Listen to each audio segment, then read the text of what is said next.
On the screen right there, ladies and gentlemen, Fortnite creative mode. Now, I've had the privilege to play with this creative mode for the last 3 to 4 days, get used to it so I can make this video for you guys, which is actually how this mode is going to be announced with a bunch of creators that have been flown out for this event. So let's jump right into it, shall we? Alrighty then, welcome to the Fortnite creative lobby screen. Very similar to Battle Royale, but there's a lot of awesome features. The way this is all set up, I can't wait to just show you everything. So first things first, when you hit up play, it's going to come up with an option to join other friend servers. I'm obviously just going to go ahead and create a new one for you guys to show today. And you can change the settings as well, so friends of friends can also join my own server right now. So welcome to the Fortnite creative lobby. This is where you start off every individual time you load up Fortnite creative. We put here in this lobby. So as you can see from a glance, we've got a bunch of rocks around us with some rifts in them. Of course, the one over there, the gold rift, that's going to be my server. And I believe the plan for these featured ones at the front are for maps that are trendy, have a certain game mode. Just, you know, think Minecraft, but Fortnite. Awesome maps. But currently right now, there is nothing featured in either of those. So we're going to go over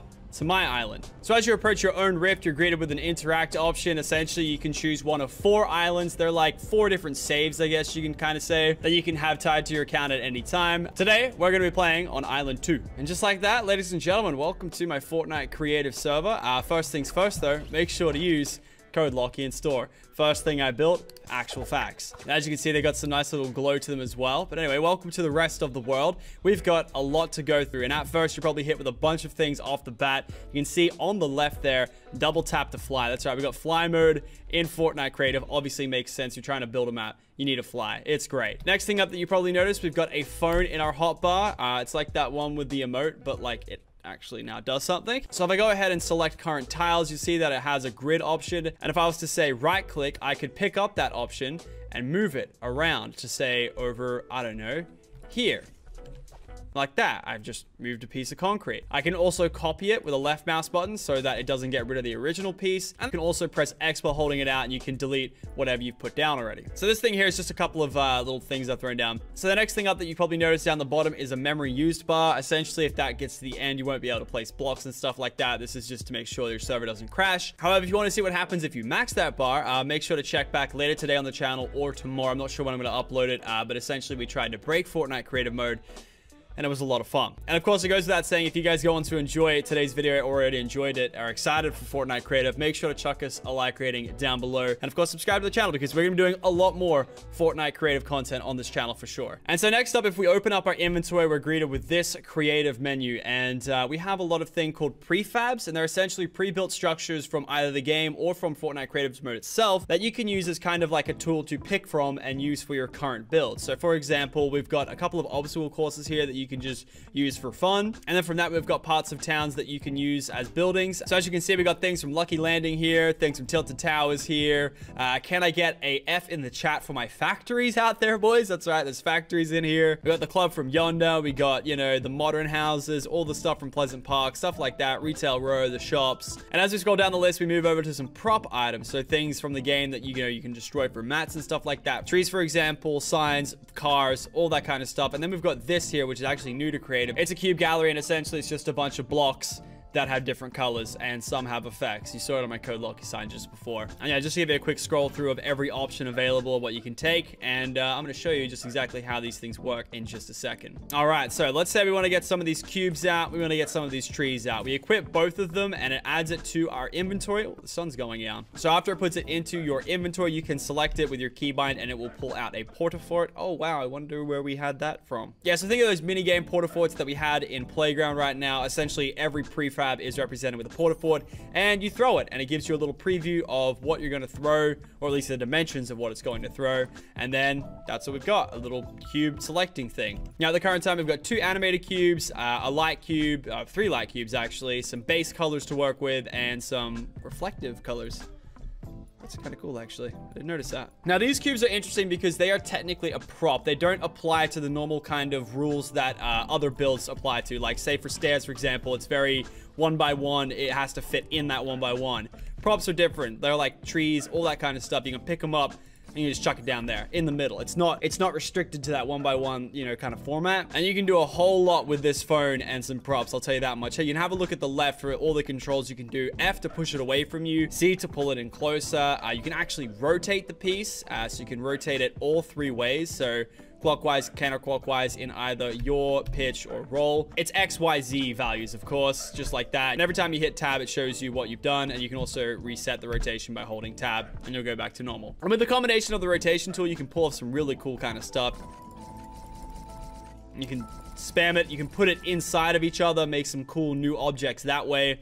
It's interesting. You can also make it not apply to gravity as well. If you press G, it'll just hang there in the air. Lots of cool stuff can be done just with those properties there. You can make cool parkour maps, hide and seek maps. I can't wait to see what the community does with this Fortnite creative mode, and I can't wait to play the maps.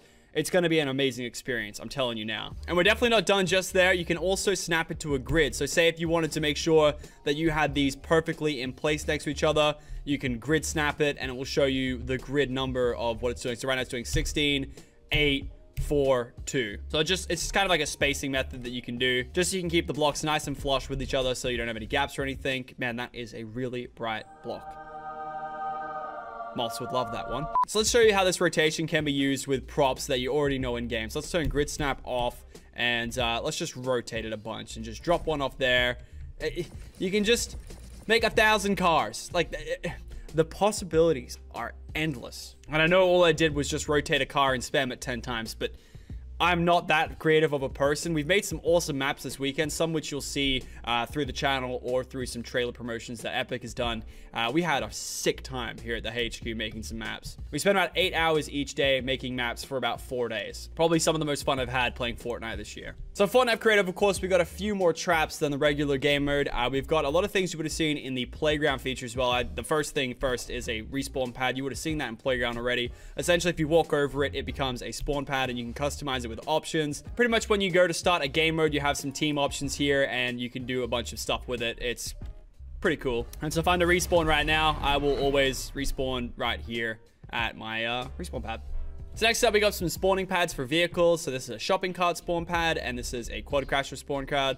Whenever you destroy them, it will respawn a new cart of that type. Also, there's damage numbers now for carts apparently, and there we go. You get a new cart every time it disappears. So next up, we have some damage traps. These are new kind of traps that whenever you hit them, they'll bounce you back a little bit and take 5 HP away from you. So something to penalize the player for running a certain way or even trying to run a certain way. Next up, we have these ice block traps, and essentially they're kind of like the ice traps, but you only have it for like a couple seconds. So you'll slide through it, and you'll slide for a couple seconds like that. I don't know if you saw that. It's kind of hard to tell, but yeah, you slide for a little bit, and you can really tell when you use it in combination with these new speed pads. And these are a little speed boost thing, very self-explanatory. You can also customize them for the speed, so you can give it a low, medium, or a high speed. And if I was to do it on this ice, for example, you see how I just slid all the way off there? Kind of, you know, combines that whole thing. But it doesn't give you permanently ice feet for 30 seconds or whatever it gives it for. So it's like a nice little way of using that mechanic without having to have it forever. Next up, we got this little scoreboard thing. Essentially, if you jump on the pad,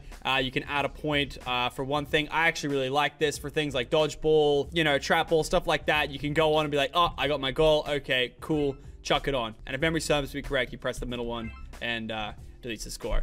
You probably don't want to get a big score and then accidentally hit the middle one there. Pretty cool indeed. And then next up, we've got this kind of timer. So you can customize it, of course, and it'll pretty much display a timer and play a sound when the timer is complete. Then you go all the way from 20 minutes to 1 minute. So if I put it on for a minute, hit that, it's not going to start the timer. And I don't actually know how loud it is, so we'll keep that running in the back while I explain some more features. So moving back into our inventory, we've got the weapons sheet, and it's pretty much every weapon in the game. It doesn't have everything though. Like, it doesn't have C4 and a few vaulted items. It doesn't have revolvers. Not to be mistaken with these revolvers, the ones that are actually half decent at the video game. Also, don't worry, there is no drum gun here either.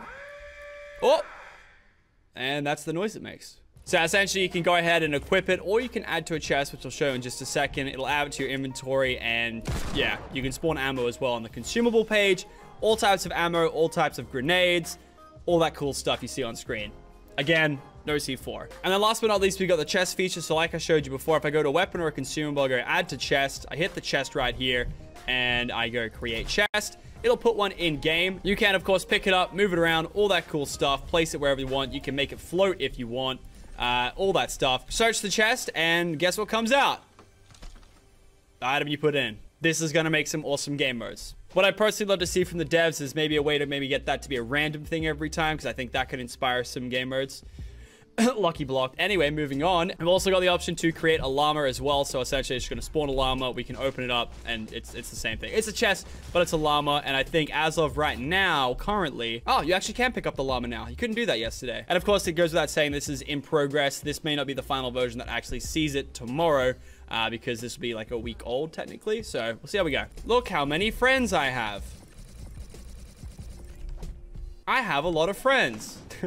If you make your way over to this part of the island, it's essentially just a rift to get back to the hub. Also, importantly, you've got your escape menu, which has your island settings. So these are things that you can set. Game modes, teams, time limits, spawn locations, all that stuff. So you can have people spawn from the sky, their team pads, their spawn pads, all that stuff. Free-for-all, deathmatch, free play, game mode options for now, teams, and the time limit that it can go for. Up to a 20, a maximum of no time limit, and then 1 minute start. And so I've just hit start the mini game, and it's going to reset everyone and put them somewhere in the map, wherever I selected the sky.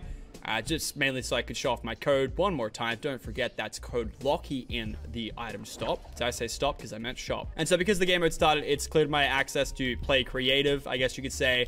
And I have to wait until the 20 seconds is up. This is when you'd like, you know, do your game mode. And then when the time's up, it'll reset it, save your world, reset any damage done to your world. Like, for instance, if I was to go ahead, completely destroy these llamas here, these innocent llamas who definitely didn't deserve that. They'll come back in 4 seconds. There we go, because I think it was a death match. It shows eliminations, deaths, all that kind of stuff. That's my name in the top left. It's like a dev build account. And then it fully resets the island and puts it back to the state before the minigame was started. So for example, a game mode I made the other day was one where we shot the start and we had to try and outrun the platforms that were disappearing. And this allowed us to, you know, reset, make some cool mechanics, and have like a really cool race. And that's just an example of how you can really use creates you really couldn't before. I mean, you couldn't Playground, but you'd have to spend so many hours building it because you can only play it once and then you're done. And then also in your island settings, you've got things like health settings, stuff you've seen in Playground mode before, options for the teams and such. So one of the new ones is pickaxe building damage. I can turn it on for instant, and essentially what will happen is anything I touch